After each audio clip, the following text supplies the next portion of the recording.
Kahit tuloy isip niya ay nawawala-wala na noon dahil sa mga pinapainom na gamot ni Cecil sa kanya.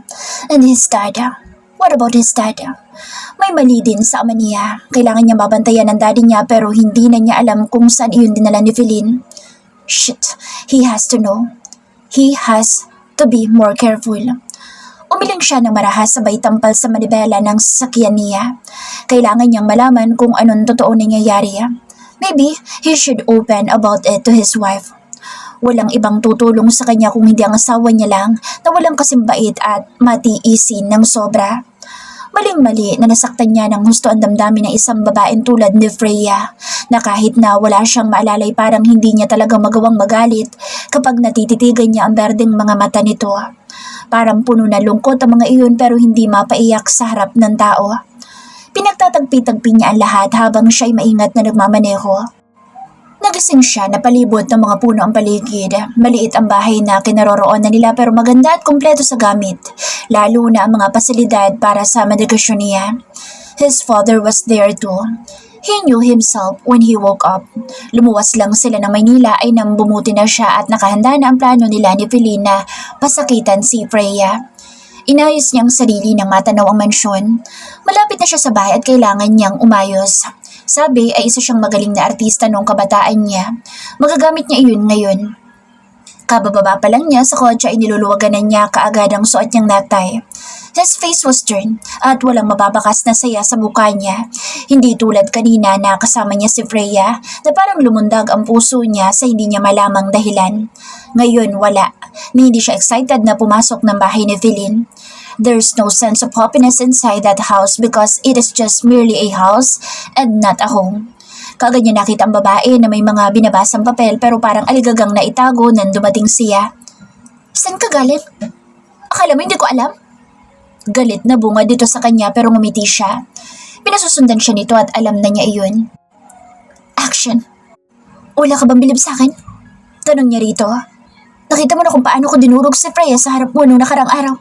This is what we want. To leave her suffering until she surrenders everything, including our marriage. The whole damn company. Yes, ka lang, love. Anyat, kampanta lang. Hindi ito nakaimik. Kasama niyo ang bata. Anito kapag kuwan. Hindi ako kaya bilugin ng bata. Obviously, that kid is like her mother. So manipulative. Sinasakyan ko lang sila para sa naudlot mong plano dahil sa pag-alis ni Freya noon. Sabi mo, wala naman akong pakaalam sa batang iyon dahil hindi ko yun anak. Ako ang magpapaikot sa kanila hanggang sa mawala ang angas nila. I don't care if they're Rosales. Gamot mo. Iniinom mo ba? Pag-iba nito dahil niyakap na niya tinalikan ito sa may batok. Shit. Talaga bang artista siya? Bakit parang ang hirap bumalik sa batok ng babaeng pinagdududahan niya at wala siyang makapang pagmamahal? Bilangan mo pa kung ilan ang nabawas. Anya. Si Dad, love. How is he? He's fine. Inaalagaan pa rin ng nurse niya. Nasaan siya? I wanna see him.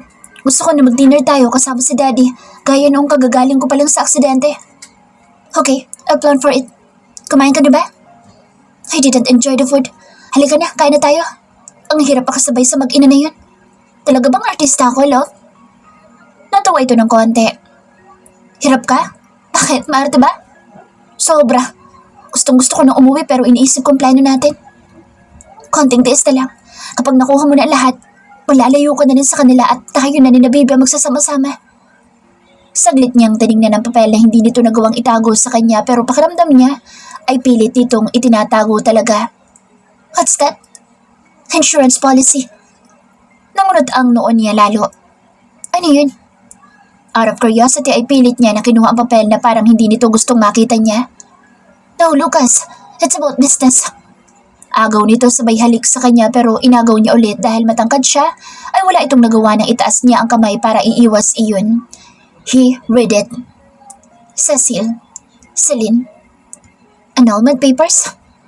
Kaagad na nangunod ang noo niya. Hindi iyon ang annulment papers na pinagawa nito sa abogado para sa kanila ni Freya. Iba ang hawak niya ngayon na papel. For Cecil and certain Dominic De Leon. Sino si Celine? Celine? Tanong niya rito at para itong namutla. My friend. Tama si Freya. Si Cecil ito at hindi si Feline. Gawa-gawa lamang ang pangalan na Feline. Friend? Kunot no siya. Hindi naman ako ganoong katanga, Feline. Hindi naman i-address sa'yo ng abogado ang annulment of friend. Hindi ito nakaimik kaya tumigas ang mga panga niya. What's this? Kaagad niyang sinalya ang papel sa mesa. Nagdilim ang anyo niya sa sobrang pagkabwisit. Humalukip-kip ang babae na animoy mas matapang pakes sa kanya. Annulment papers galing sa asawa ko. Amin ito at tumaas pa ang mga kilay. Why does he feel so irritated?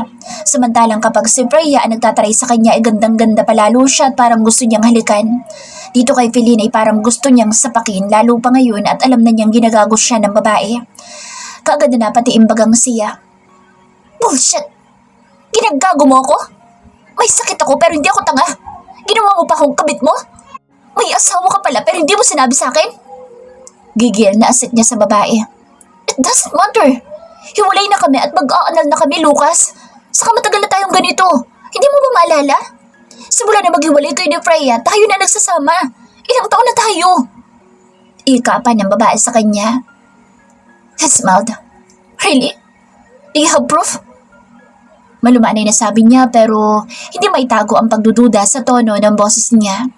Kaagad na tumalim ang mga mata ng babae sa kanya. Are you telling me I'm a liar? Gigil na sambit nun sa kanya. Now you said that. Tumango-tango siya. I'm leaving. Anya rito pero lumagapak ang pisngi niya dahil sa isang napakalakas na sampal. Napapikit pa siya dahil sa lakas ng paglapat noon sa buka niya. Ang kapal mo! Matapos mo akong gamitin, lalayasan mo ako? Bakit? Dahil sa babaeng iyon ay pinagpalit ka sa kung sino-sino lalaki? Bobo ka, Lucas! You're a big fool! Fool! Sigaw nito sa mukha niya at gigil na gigil pa. It's better to be a fool than a hypocrite. Ganting saan niya rito. Sinubukan siya nitong sampalin ulit pero inawakan niya ang kamay nito at sa kanya pabaldyang itinulak sa sofa. He shook his head and turned his back. Salamat na rin na binigyan siya nito ng rason para mapadali ang pagtalikod niya sa babaeng ito. Pero hindi pa siya tapos. Nasaan ang ama ko? Mahinang tanong niya. Nakakuyom ang mga kamao. If something happens to my father, I'll kill you. Tandaan mo yun, Cecil. Demonyo ka, Lucas! Ilalaglag ko ang batang ito kapag iniwan mo ako! Umiiyak na banda nito sa kanya. Nalingon niya ang babae sa sofa. Why? Ano ko ba talaga yan? We'll do DNA testing. Kapag akin, I'll leave my legal wife. If not, I'll strangle your neck till you die. Choose. Anya sa may pananalim na mga mata pero hindi nakasagot ang babae kaya tuluyan na niyang nilayasan iyon. He didn't even use the car. Naglakad na lang siyang papalabas ng subdivision. Ni gamit ay wala siyang dala na kahit na ano. But he felt free and he doesn't even know why. Nang sa wakas ay nakarating siya sa labas ng subdivision, naupo siya sa sementadong upuan ng waiting shed. Nagmamasid siya sa paligid dahil alam niyang may nakasunod sa kanya. Handa na siya. Kung mamatay man siya, mas mainam na iyon kaysa ang manatili pa siya sa bahay ni Cecil or ni Celine. Dinukot niya sa bulsa ang smartphone nang tumunog iyon. His brows automatically formed a line as his lips twitched. Si Cecil. He cancelled it right away sa kanya tinawagan si Freya. Kinabisan niya ang number noon at hindi niya pinasave sa aparado. He saved it in his head. He's tenderly biting his lower lip while waiting for her to pick up the phone. Gabi na pero mangiistorbo pa siya. Wala na siyang ibang pwedeng uwian kundi ang asawa niya lang. Hindi niya alam kung bakit nangyayari ito sa buhay niya pero ang mahalaga naman ay buhay siya at may pamilya siyang naghihintay sa kanya. Napilit siyang binabawi kahit naman para na siyang walang silbi ngayon talaga. Mahal na mahal lang siya ni Freya at proud siya doon. Nagpahid siya ng luha. A useless man is being loved and needed by his wife. Lucas! Malat ang boses na sagot dito sa kabilang linya na kaagad na nagpangiti sa kanya. Are you okay? Parang may pag-aalala na kaagad sa boses pa lang nito. May I come tonight? What's the address again? I don't have a car. Magta-taxi na lang sana ako papunta dyan. Kung okay lang. Parang nag-aalangan pa siyang magsabi sa asawa. She giggled sweetly. This is your house too. Come, ipasusundo na lang kita kay kuya. I can't drive eh. Kagagalitan ako kasi buntis daw ako. He has to bring some guards for safety. Anito sa kanya. He nodded. His heart is pounding so fast, hearing her voice. Ewan niyo kung bakit pero parang nilalamig siya nang mapakinggan ito. Shit, daig pa niya isang teenager na na-inlove sa babae maganda. Para na siyang tanga. Lucas cleared his throat. That's right. Thank you. Nasa labas ako ng Bahamas subdivision. Anya rito. Bahamas? Bakit dyan? Mayaman kayo? Hindi ko rin alam bakit dito. Pero sobrang ganda ng bahay ni Philin dito. Tulad din ng bahay natin dyan. I get it now. My family will never suspect that she's keeping you in a not so decent subdivision. I'll call Twinnie. Bye. Mag-iingat ka ha. Paalam nito na kaagad niyang pinutol. No, don't hang the phone. I still wanna talk to you. Oh wait. Anya rito at naitago pa niya ang sariling labi. Tumawa ito ulit ng mahina. Okay, I'll get back to you. Just a minute. Paalam nito sa kanya. Napangiti pa siya. Wisit. Ano na? Na-inlove na nga yata siya kahit na may amnesia siya. But he blew his breath. When will the time come he'll remember? Alam niyang nasasaktan ang mag-ina niya sa sitwasyon. Kahit pa sabihin na bumalik siya sa mga ito, iba pa rin kapag kulang ang alaala niya. Parang hindi rin kompleto ang pagkatao niya at parang siyang bulag na nangangapapa sa dilim. Hey, still there? Umero ulit ang boses ni Freya sa kabilang linya. Yes, sweetheart. Parang siya pa ang kinilig sa endearment na binanggit niya. Actually, it's babe. Pagtatama nito sa kanya. So, kaya pala babe ang tawag nito sa kanya noong una silang magkita sa masquerade ball sa kumpanya. Babe pala talaga ang tawag niya. Yes, babe. Anya at napangiti pa talaga siya dahil kanda utal siya. Yeah, Kuya's on his way. Are you okay? Is there something wrong? Napagayatang uwi mo rito. Bumuntong hininga siya. Yes, I found out she's married. And I'm doubting about my dad's location. Can you help me figure it out? About it? Sure, why not? We'll figure it out. Don't stress yourself too much. Marami pang taong pwedeng tumulong sa'yo, Lucas. One day makakausap mo rin ang papa ko at malalaman mo ang kabilang version ng storya ng buhay mo. There are things that you will learn once you stay with us. We'll build you again, back to the Lucas who you were before. I'll just wait for you here. Bye. Anito sa kanya. Bye. He smiled. Babe. Lalo pa lumawak ang ngiti niya. He even felt his cheeks heated when she answered. Damn you, Lucas. You're such a crop. A handsome crop, rather. His mind exclaimed. Yakap ni Freya ang sarili habang hinihintay ang pagdating ng sasakyan ni Felix. Ang lakas-lakas pa naman ng ulan pero heto siya sa labas at hinihintay ang asawa niya hanggang sa makita niya ang sasakyan ng kakambal na pumarada sa tapat ng gate pero hindi na ipinasok. A few cars were following her brother's car. She saw Lucas hopped out. May pinag-usapan pa ang dalawa bago pumasok si Lucas sa gate. Excited siyang naghintay hanggang sa bumukas ang pinto. Hi! His eyes lit up as he greeted her and smiled. Pero kung anong ngiti nito ay ganoon din naman siya, lalo na nang marahan nitong hilahin na isang braso niya para bigyan siya ng halik. And she thought it will land on her lips but it was on the other corner. Come inside. Anyaya niya rito saka siya nagpatiunang pumasok habang kasunod naman ito. Kumain ka na ba? I can prepare dinner for you. Anya rito habang nagtatanggal ito ng jacket sa may pintuan. Don't bother. You're pregnant. Pigil nito sa kanya nang tangkain niyang maglakay papunta sana sa kusina. Kagad siyang napapihit. Just change your clothes. Come on. Anya rito saka siya pumanhik sa hagdan at sumunod naman ito. Parang amused pa ito nang makita ang mga damit nito sa loob ng closet pero hindi na lang niya pinansin. Bakit hindi pumasok sa Twinnie? Tanong niya sa asawa habang kinukuha niya ito ng damit.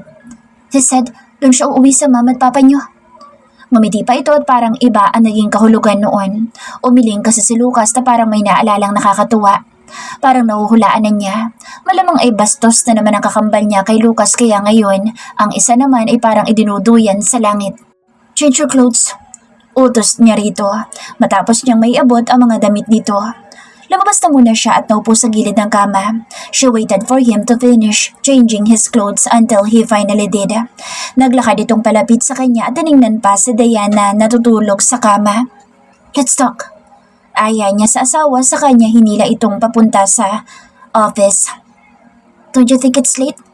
Tanong ni Lucas habang sinusuklay ng mga daliri ang basang buhok. She finds him so charming doing that. Kahit na nawalan ito ng alaala ay may mga bagay pa rin itong ugaling gawin na noon na nagagawa pa rin niya ngayon, like being clingy and sweet. May pagkamaginoong bastos pa rin ito at mapanunaw kung tumitig. Naupo ito sa tabi niya na halos isiksik na nito ang katawan sa kanya. Saka ito parang nahahapon na sumandal sa sofa kasama na rin ang ulo. Tapos ay isiniksik ang braso sa likod niya para yakapin siya. I feel great, sabi nito kaya nalingon niya. His eyes were shut. Great? Nag-away yata kayo ni Feline? Tukso niya rito. Kinabig siya nito kaya napatukod ang mga braso niya sa dibdib ng asawa. He didn't make a move. He stayed leaning on the backrest then smiled. It was the most wonderful thing I did. Since the day I became conscious. May asawa pala siya. Shit, ginawa niya akong kabit. Gumalaw ang mga panga ni Lucas pagkasabi noon kaya natawa siya. Biglang nagmulat ito ng mga mata at sinalubong ang mukha niya. You knew it? Tanong nito sa kanya. She puckered a bit, then nodded. Umarko ang kilay nito at umawang ang mga labi. Why didn't you tell me? Mahinang tanong nito saka natutup ang noo na tila ba nadidismaya ito. She shrugged. Well, I thought you love her. Who am I to say anything stupid about her? Mami, magalit ka pa at sabihin mo na sinisiraan ko siya. She almost did an arrow kaya natingnan siya ni Lucas. It's a different kind of gaze. It was amusement with admiration. Iba ka talaga. Kung ikaw sa Feline, di pa ako nagtatanong ay may sinabi ni siya malamang na hindi maganda about you. Nito at napabuntong hininga pa. Well, I'm not her. That's why. She followed it with a shrug. But I won't be honest with you, Lucas.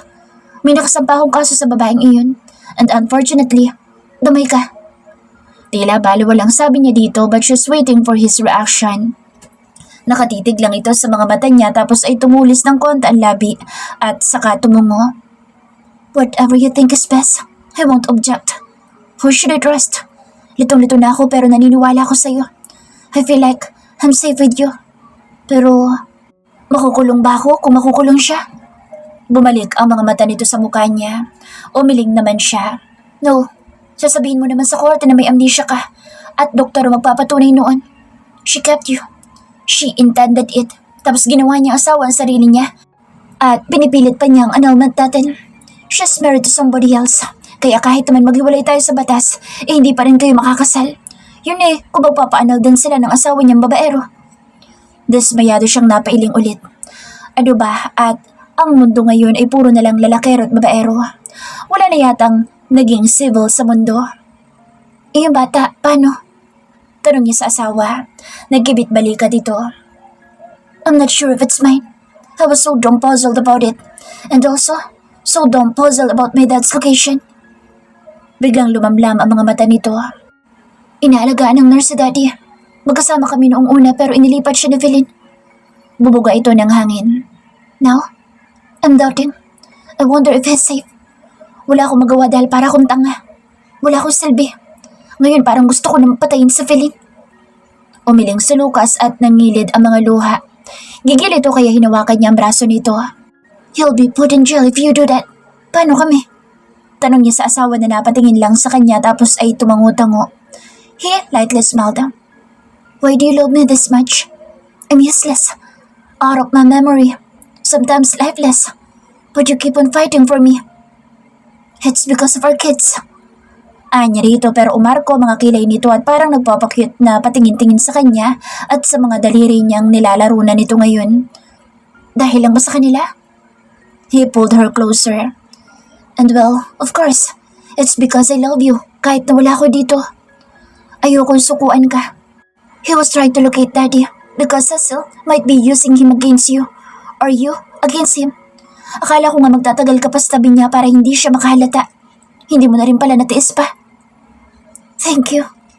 Naiiyak na sambit dito sa kanya. Nagdarasal siya na sana ay makahanap ng paraan ng mga inutusan ng tiyuhin niya na mapabilis ang pagkuha sa beanan niya. You're welcome. Anya sa asawa at sa hinawakan ng dibdib nito. She even remembered his tattoo. Walang kahiyahiyang inilis niya ang t-shirt na suot nito para silipin ang tato nito na pangalan nila ni Dayan.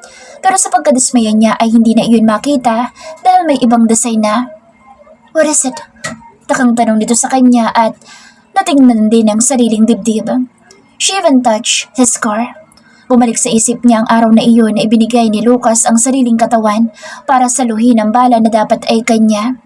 He held her hand. Natigil siya sa pagsalat noon. You know about this scar on your tattoo? Parang naiiyak na tanong niya rito. Opera sa sakit ko sa puso. Anito sa kanya na ikinailing niya. No, siya mumbled. Opera ito noong nabaril ka dahil iniligtas mo ko. That time, you were still gaining my trust and love. I was almost raped. Dito mismo sa bahay. Pero, nakasalubong tayo sa may gate. At that time, babarilin ako ng rapist pero iniharang mo yung sarili mo sa katawan ko. A bullet, half an inch above your heart, that even put you to death. Para hindi halata tayo nagpatatukan ng ganyan pero kasama ang pangalan namin ni Dayan. But looks like, Sas, change it. Her tears fell, but she immediately wiped it. Pati pala tato ng asawa niya ay pinakaalaman ng baliw na iyon. Iba na ang disenyo noon. Hindi na makita ang Dayan at Freya. Sobrang obsessed ni Cecil kay Lucas at hindi niya iyon nahalata noon. Napapikit ito ng mariin at isinandal ang ulo sa sofa habang humihinga ng malalim. Okay ka lang?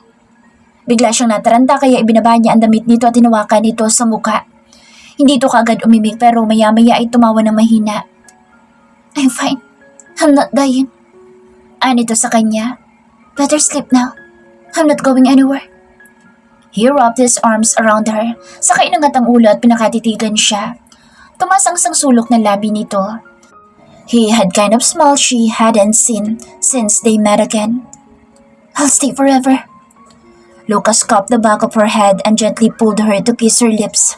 It was different. It felt different. Mapusok at mapaghanap ang mga halik nito. Namunot ang noo niya kaya napaatras ang ulo niya pero kinabig nito kaagad at saka siya hinalikan ulit. Tapos ay mabilis siyang inihiga sa sofa. Shit, why is he so dumb aggressive? Lucas! Anya pa pero nakulong na iyon sa bibig niya dahil parang wala na itong balak na pakawalan pa ang mga labi niya. And she misses him so much. Nagpaubaya na lang siya sa ginagawa nito sa kanya. Nalimpungatan si Freya sa vibration ng kanyang smartphone sa ibabaw ng mesa. Napatanga siya saglit doon at tumingin sa tabi niya. Lucas on the floor, while she's on the sofa. May kumot lang ito kaya agad niyang ginising dahil nasa lapag. Hubad ito. Inayos niya ang sarili at hinanap ang kanyang underwear. Shit, it's missing. Nakita niya iyon sa may isang sulok ng sofa at dinampot niya. Pipikit-pikit si Lucas na napaupo sa sahig at lumipat sa sofa. Nakangiti sa kanya kahit parang antok na antok pa. Ito ang napatingin sa aparatong walang tigil sa pag-vibrate sa ibabaw ng mesita. Daddy Nick's calling. Anito kaya hindi na siya nagsuot ng panty. Para siyang natauhan. Wala pa talaga siya sa sarili dahil siguro sa sobrang pagod niya sa maghapon. Dinampot niya kaagad ang aparato. Anong kailangan ng tsuhin niya? Diyos ko, para siyang kinabahang bigla. Alam niyan tungkol iyon sa kanyang bianan. Hindi yun tatawag kung wala ibabalita. Nananalangin si Freya na sana ay maayos ang kalagayan ng kanyang bianan at huwag namang mapahamak. Hindi na niya kaya pang dagdagan ang paghihirap ni Lucas. Ang isang pagkakamali nito sa kanya noon, sobra-sobra na ang inabot nitong parusa at hindi niya ito kayang hayaan na nag-iisa ngayon. The second chance she had given to him was never wasted. He proved it to her. It was only ruined by a selfish heart who doesn't know how to accept defeat. Daddy Nix. Bulalas niya sabay tingin kay Diana na natutulog pa rin dahil madaling araw pa lang. Ina-loudspeaker niya iyon dahil naawa siya kay Lucas. Nakatanga ito sa kanya at parang kinder na nag-uumpisang mag-aral ng ABC. Kanina ko pa gustong tumawag. Wala lang akong panahon dahil inuna kong asikasuhin itong tungkol sa bianan mo. Oh my God. Bulalas niya. Lucas is here. Ha? Baka nananaginip ka. Kahapon lang iiyak-iyak ka sabi ng mama mo tapos ngayon kasama mo. No. She rolled her eyes and saw Lucas smile. Biro lang.